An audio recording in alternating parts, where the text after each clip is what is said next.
ప్రసన్నాంజనేయం ప్రభాదివ్యకాయం ప్రకీర్తిప్రదాయం భజే బాలగాత్రం భజేహం పవిత్రం. అది రామాయణ మహాయుద్ధం భీకరంగా సాగుతున్న తరుణం.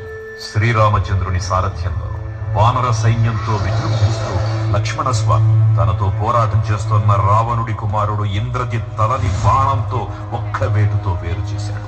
ఇంద్రజిత్ మరణ వార్త విన్న రావణుడు ఆవేశంతో ఊగిపోయాడు. ప్రతీకారం కోసం పాతాళ లోకాధిపతి తన సోదరుడు అయినటువంటి మహిరావణుడి సహకారం కోరాడు.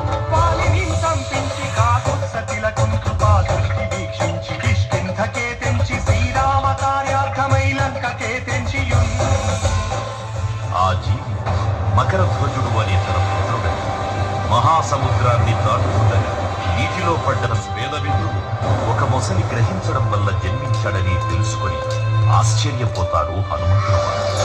బ్రహ్మాండమైనట్టి ఆ శక్తిని వైచి ఆ లక్ష్మణుం మూర్చనుందింపగానప్పుడెంపురానందమయ్యుండ నవ్వేళ నుండి భీషణు వేడు కంతోడు కన్వచ్చి పట్టాభిషేకంబు చేయించి సీతామహాదేవిని తెచ్చి శ్రీరాముకున్నిచ్చి అంతన్నయోధ్యాపురించొచ్చి పట్టా